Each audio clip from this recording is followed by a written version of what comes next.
This is a Geek Leader podcast, and I'm your host, John Rauda. This show is all about helping us grow as leaders, become better technologists, and improve our lives both at work and at home. I hope you enjoy the show and learn a lot. Hello, world, and welcome to episode 247 of a Geek Leader podcast. I'm your host, John Rauda. Today's sponsor is A2 Hosting.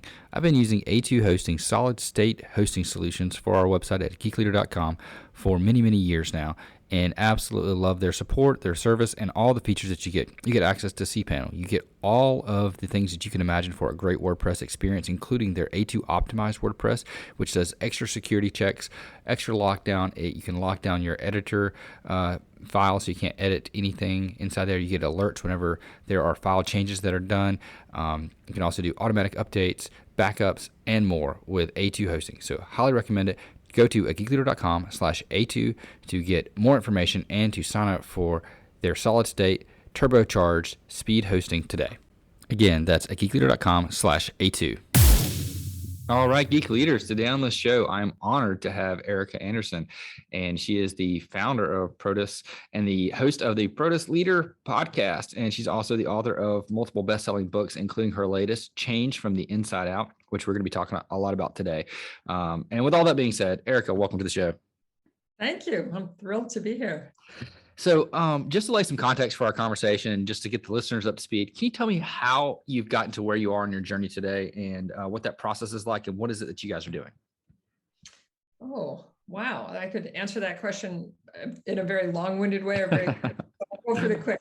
So I started my company, Proteus, 31 years ago. And at the time, back in the late 80s and early 90s, skills that we now see as being important and that the Geek Leader Show is about, leadership skills, management skills, teaming, communication, those were sort of not thought of as important. And in fact, they were called soft skills.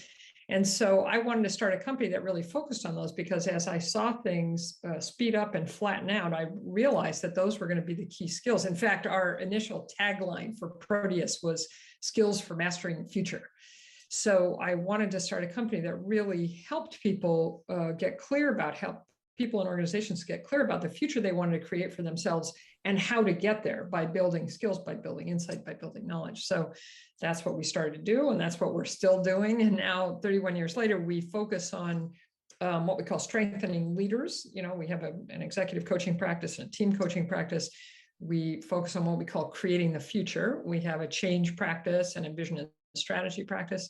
And then we focus on what we call building skills and knowledge. So we teach leadership and management skills and can help our client instructors learn to teach according to our IP as well. So that's our drill. Awesome. And I know you host a podcast. When did you get started on that, and what's that been like for you? I started the podcast almost 6 years ago. It was called the Proteus Leader Show.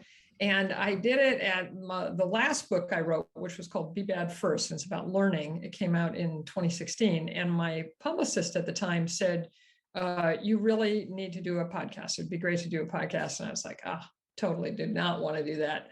And, but I talked myself into it. I used my model from the Be Bad First book to get myself to want to do it and then learn how to do it. And it's been great. I actually really love it. Monthly podcast. It's short. It's only 15 minutes. And the focus is quick, practical insight and tips for management and leadership. Awesome. I think that's, I'll definitely link to that in the show notes as well. But I think it's one of those things that really helps the person, at least for me, that, you know, it helps the host out as much as the listener, in my opinion. I know I've learned so many things.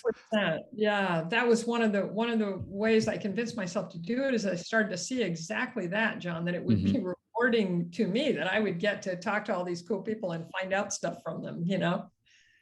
Yeah. So when you mentioned soft skills at the beginning as kind of being one of those things, for me, I like to call them hard skills because they're not easy.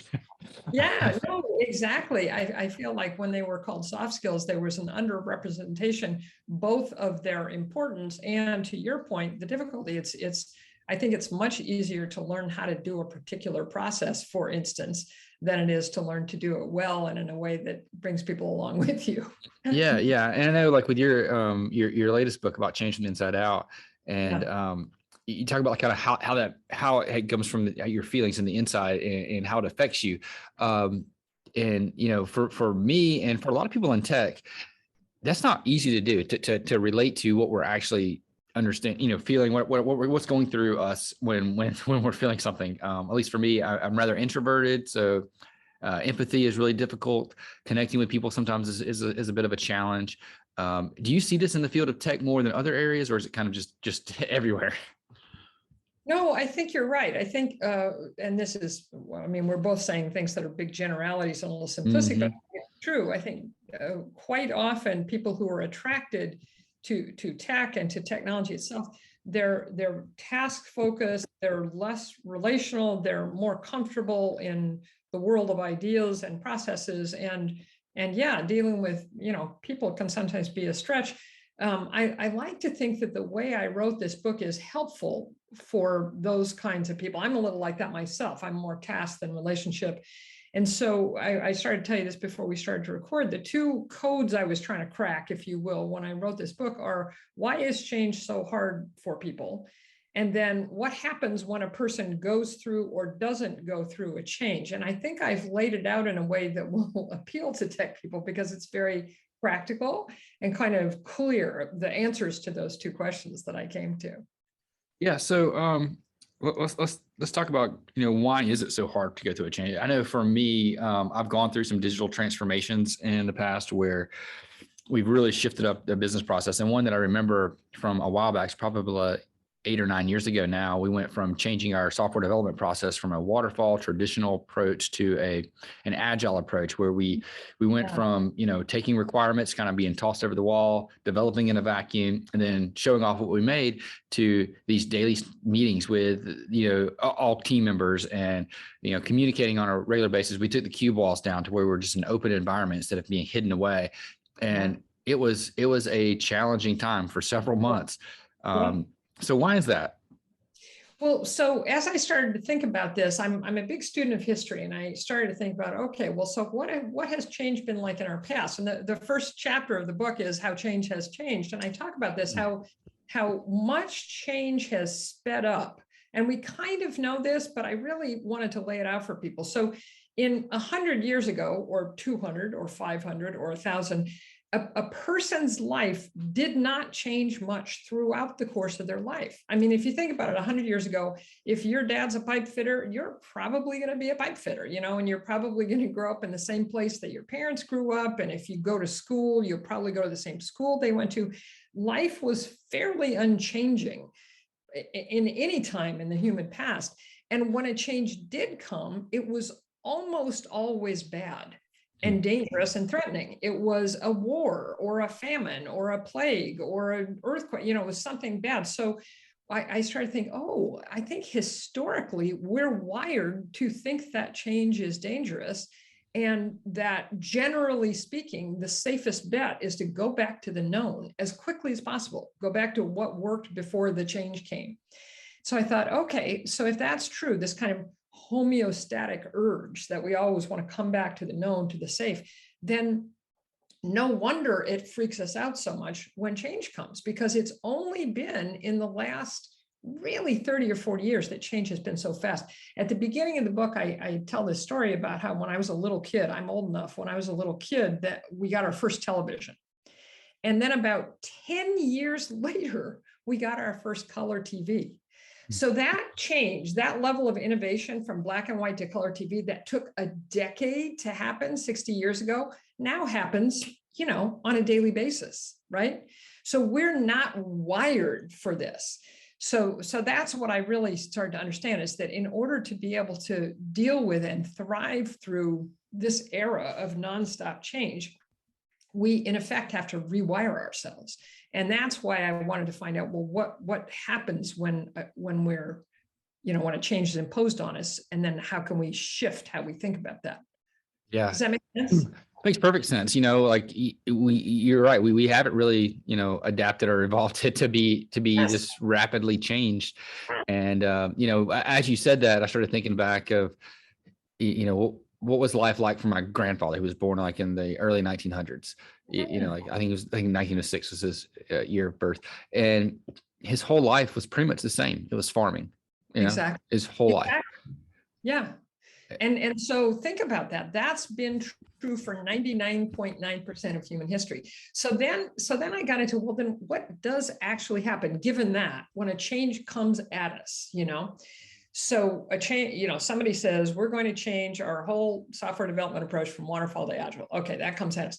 So the first thing a person who is being, like having that thrown at them, the first thing, and we call this proposed change, people want to know some things, and we almost always want to know the same things. We want to know, what does this mean for me, right? What am I literally going to have to change? And then second, we want to know, why is this happening? So we can kind of put it in our brains.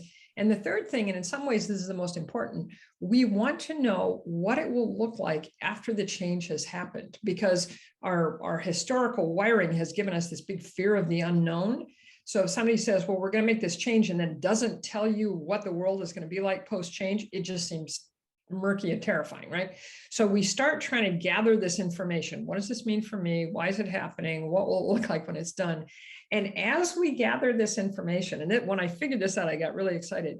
Our initial mindset, which then makes us feel things, but our initial mindset about the change is that it is going to be difficult and costly and weird. And difficult means I don't know how to do this, and other people are going to get in the way of me doing it. That's what difficult means. Costly, and this one's really important, John, costly means it's going to take from me things that I value. So that could be time or money, but it's more likely to be identity, relationships, reputation, power. It's going to take some of that stuff away, I fear, right? And then weird just means strange. Like, this isn't how we do things around here. I've always done waterfall. What's this agile thing? I don't even know what you guys are talking about, right? So that's our first mindset about change. And then what I noticed is that when people actually accept a change, it's because their mindset shifts and they start to think to themselves, this change could be easy. They start thinking, well, I could learn how to do this, and maybe it's not so bad, and this other guy will help me. They start to think it could be rewarding. They start to see rewards that outweigh the cost. Maybe I'll look kind of dumb for a while, but then, oh my gosh, it's going to be much quicker and more effective. We'll get better software as a result, right? They'll start focusing on the rewards. Mm-hmm. And then it goes from weird to normal. And normal just means other people like me are doing it, and people that I admire and want to emulate do it, which is why it's so critically important for tech leaders to model and advocate for changes, because your people are that's one way that people decide whether or not something's normal, is they look to see if their leaders are actually buying it, Yeah. So I noticed that when people make that mindset shift and they start to think, well, yeah, this could be easy, or at least doable. And yeah, I see the rewards, and Joe likes it, and my boss Amy likes it. Then and only then are they willing to start doing the new behaviors that the change requires, and the change can occur. So we call that process the change arc, and the top of the arc is that shift, that mindset shift. So what we've learned is that and I think this is critically important for tech leaders, it's always important to do the nuts and bolts stuff that most tech leaders are good at when they're making a change. The practical, this is the process, this is how we're going to do it differently. And it's equally important to help people through that mindset shift, because otherwise they're just going to resist the change, and it's going to be difficult in the ways that I'm sure you and all of us have experienced it being difficult. Yeah, I have to say, when we went through that change, listening to you, I did some things right and some things wrong, obviously. One, I didn't know what it was going to look like or what it was going to mean to them. And I was kind of honest with that. I said, I don't know what this is going to end up like. I don't know how it's going to go. I don't know if we're going to keep this process or if we're going to kick it out, kick it down the curb if it doesn't work, but we're going to give it a try. And it was difficult, and it was weird, and it was not fun for probably like 4 months, but then it shifted.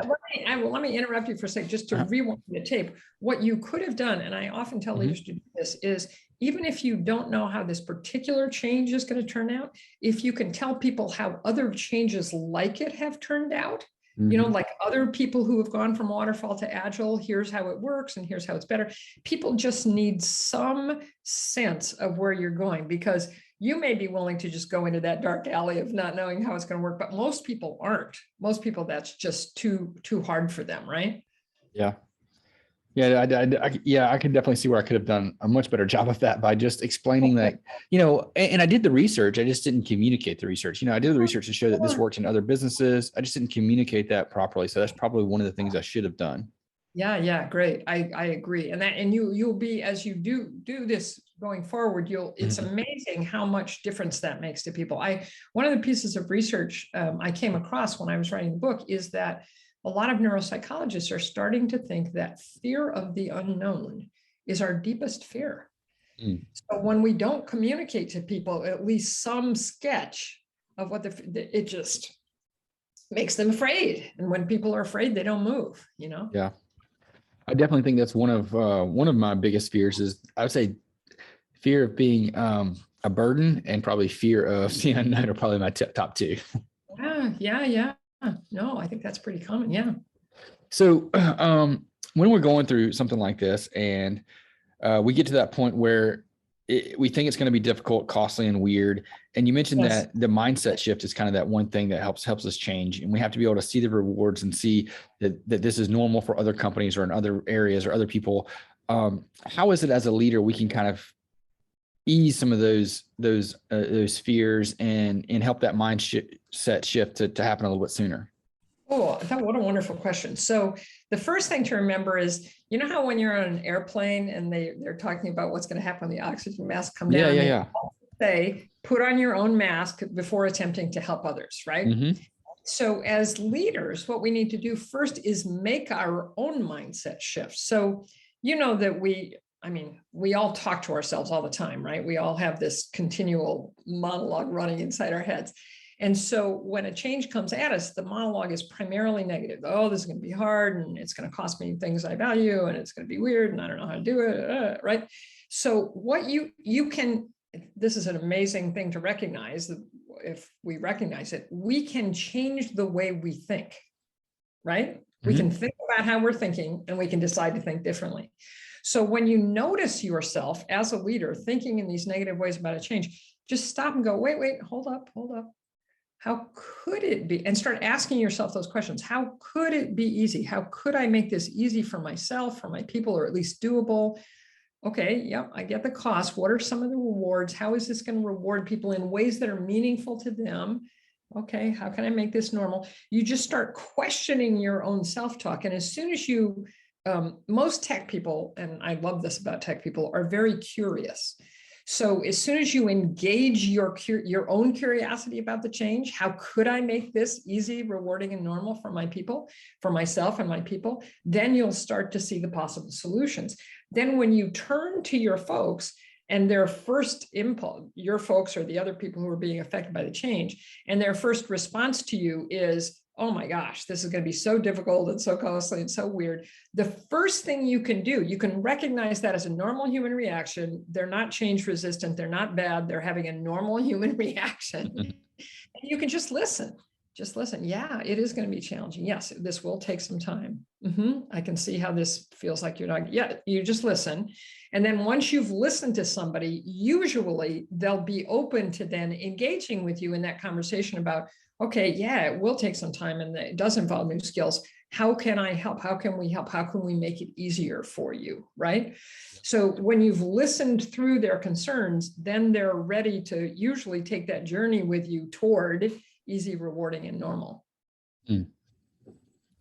Yeah, I think it's one of those hard things. I think for me is I like to solve everybody's problem, and sometimes just listening is a challenge.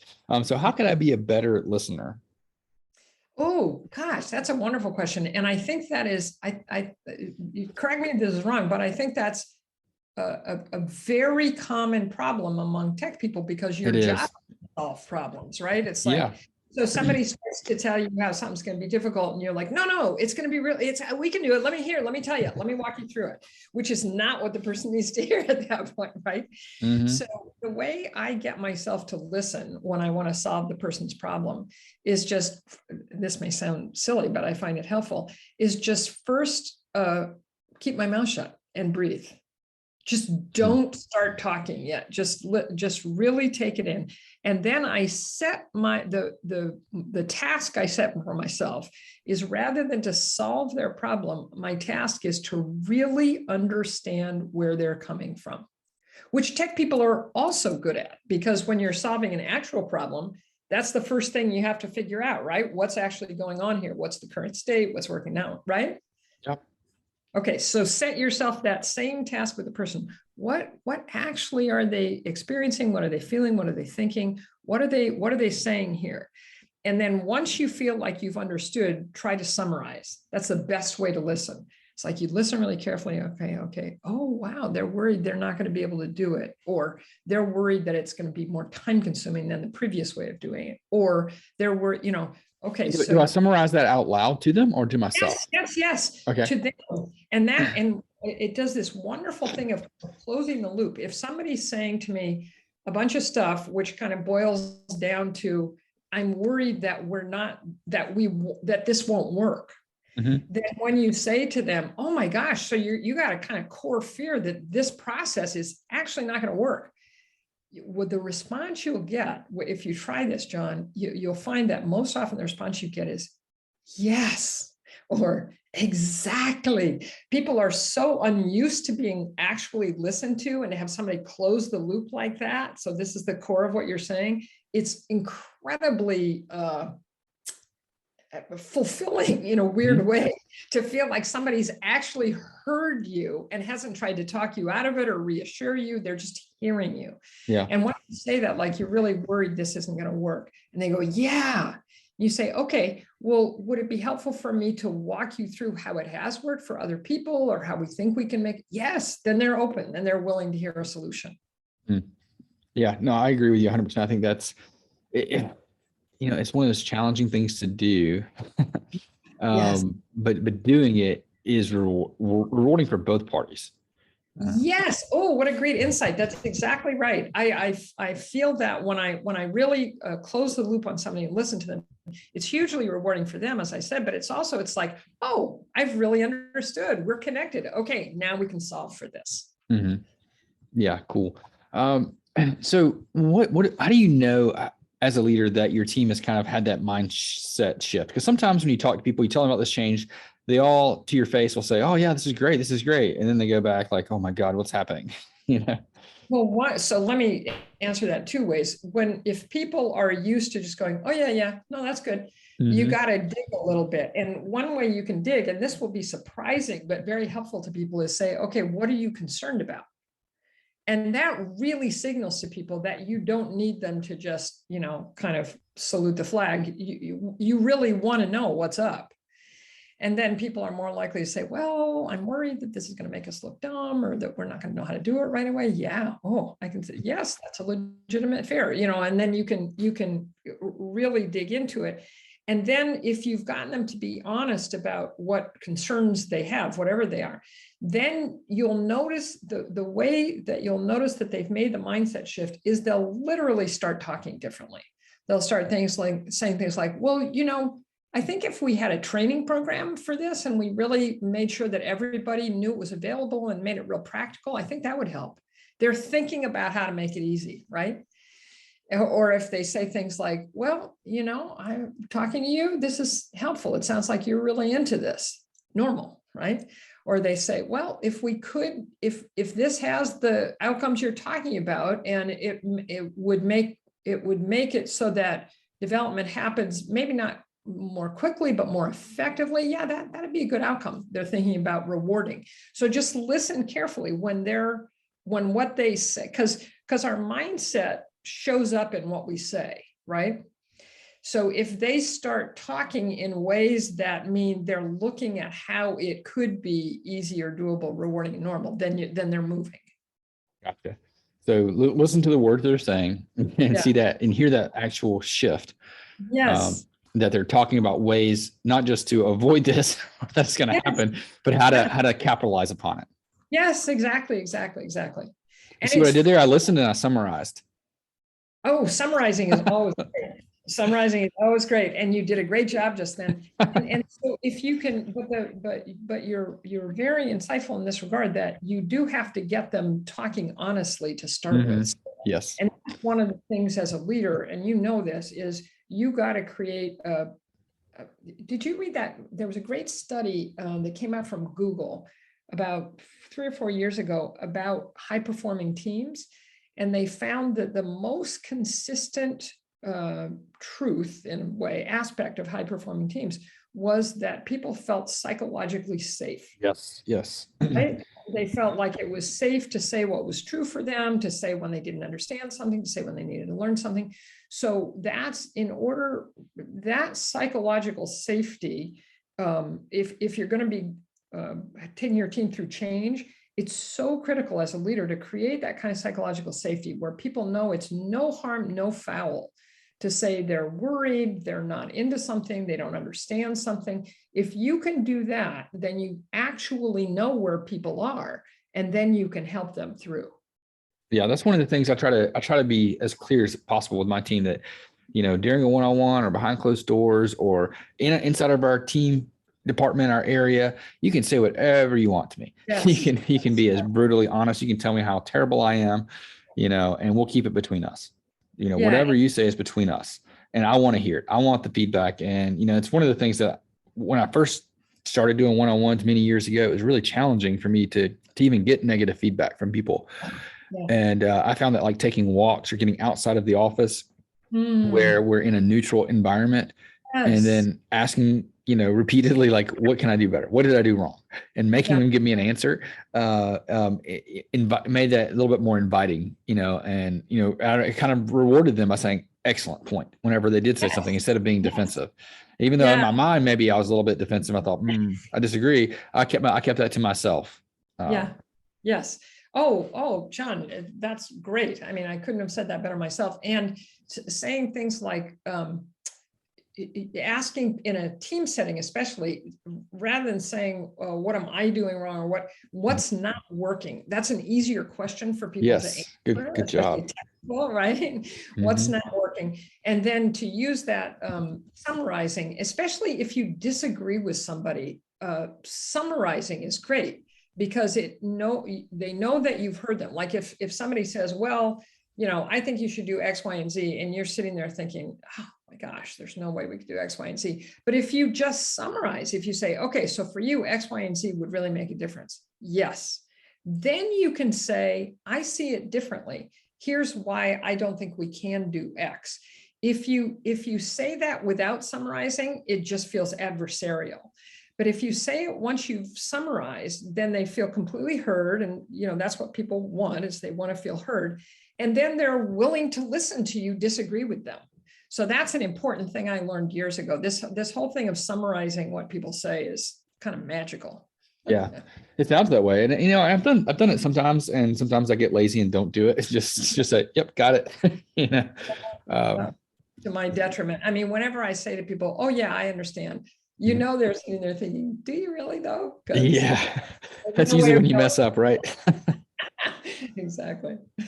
Yeah. So tell me a little bit more about how do we know a change is successful?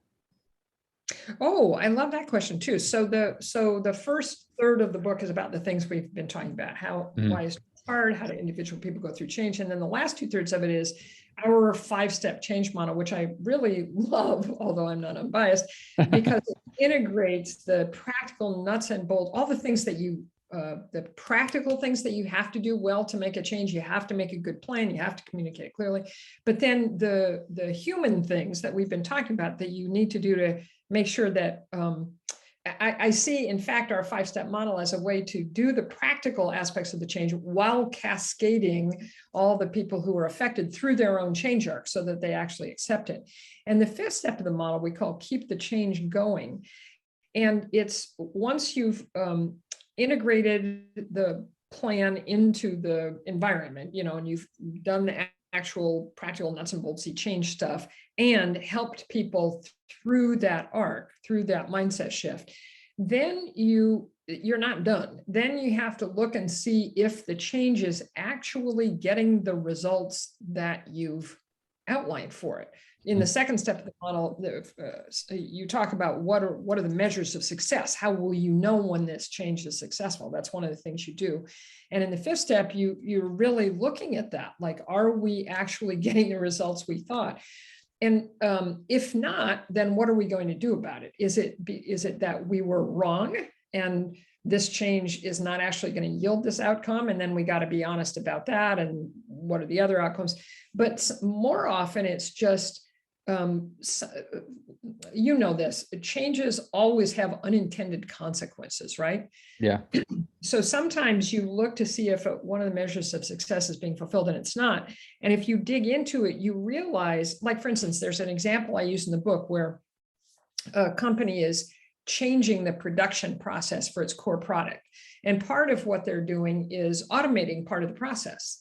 And so they automated it and that went well and that worked as it was supposed to, but it wasn't speeding up the line as they thought it would. And when they dug into it, they found out that what had happened was the automation part of the process had sped up, but there was still only one person at the end of the automation process when it went back to hand, when it went back to human. Mm-hmm. And so that point of the process was getting bottlenecked. So they had to do a little subsidiary change to put two people at that line because the automation part of it was going twice as fast, right? Mm-hmm. So they had to shift the human part of the line to make it so that the automated part, that the speed of the automated part could be kept up on the human part. And that often happens where you just don't know, you haven't thought it all the way through. And there's some further change that needs, because you can't. That's why agile software development is so good. You have to keep, you have to do it and then do it again and then do it again, right? And so that step 5 makes sure that the change is adopted and is effective in the ways that you want it to, until the point where it's institutionalized, where it's just part of how we do business, right? No, I think that's really good, and I love the fact that you can use, as long as you do your homework up front, you can use numbers to show whether the change is working or not, and be honest and open about that, so you can decide whether this is you're going to keep the change going, or realize that maybe we made a mistake here. Let's adjust and try again.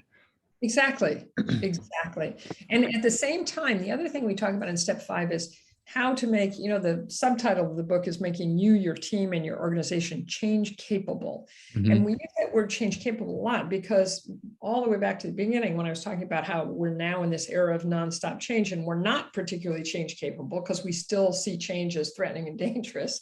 And in order to thrive now and going forward, we have to get change capable. We have to get fluent so that changing is not hard for us. So in step 5, you can also look at your organization itself and reflect on what's happened through this change and look at ways in which your systems and processes or your structures or your culture are actually change impeding. That they get in the way, not just of this change that you've just tried to do, but change in general. And often when systems and processes and structures are either too complicated or the opposite, insufficient or disconnected from each other, all of that makes it harder to make change. So this is a great time to look at your organization and change on a more fundamental level. It's like, okay, if change is just going to keep speeding up, how can we improve our organization to make it so that we're okay through these changes? Yeah, that's really good. So I have a question that's kind of related and sort of not. Yeah. On the cover of your book, you have them like hitting one of those, what is it called? Geode. Yeah, where it's got the crystals on the inside. Yeah. Well, why did you pick that? Oh, that was a great question. So my editor at Barracola, this wonderful guy, Neil Millett, we were talking about the design, and all of my books have some kind of a picture on the cover that relates to what's inside. And we couldn't think of an image. And all of a sudden Neil said, ooh, I always have a frame story, a kind of story that runs through and illustrates what I'm talking about. And in this book, it's a family-owned jewelry company where the dad is wanting to pass it to his daughter. And they need to make a lot of changes. They need to make some technological changes and some change in their business model. And they really need to make quite a bit of change. And we go with them through the book and making those changes using our model. And Neil said, it's a jewelry company, and a geode is the only jewel where the jewel is on the inside, and you have to break it open to get to the jewel. And I'm like, all right, Neil, you're a genius. We're definitely gonna put that. Yeah, that's pretty brilliant. I bought my son, my 7-year-old, for Christmas, like a set of those, so he could, in a hammer, so he could go break them open in the driveway. Yeah, they're magical. So, I mean, they look so ugly on the outside, and then you break them up and there's this beautiful jewel. Yeah, my wife was like, why don't you just buy them dirty rocks? I'm like, there's more than that. It's what's on the inside that counts, remember? That's exactly right. This has been awesome. So Erika, how can people find out more about you, pick up a copy of the book, and then check out your show? The best place to go first is my website, which is Erika Andersen, both spelled oddly, ErikaAndersen.com. And if you go there, you'll find the show, you'll find the book and the other books. There's a link in the consulting in the menu bar up top. You can go to Proteus, my company, or you can go directly to proteus-international.com. That's my company website. And either one of those take you right there. And also, if you go to Erika Andersen, you'll find all, Twitter, LinkedIn, Facebook, all that, where you can follow me as well. And, I have to say, all your book covers are just fantastic. Whoever designed those did an excellent job. They look great. And this has been a lot of fun. I really appreciate having you on. I've learned a lot. I've learned some things that I can improve upon, which is always the goal. So thanks so much. And I hope you have a good rest of the day. And you. Thanks so much, John. If you enjoyed that episode, please leave a rating and review in Apple Podcasts. I'd greatly appreciate that. And also, don't forget to check out merch. We have some t-shirts that I've designed that are on at geekleader.com. You can click on the merchandise section there and check that out. And also, don't forget about the books from our guests. So if you like this guest and other guests that have written books, please go ahead and check that out at geekleader.com. I would greatly appreciate it, and I'm sure they would too.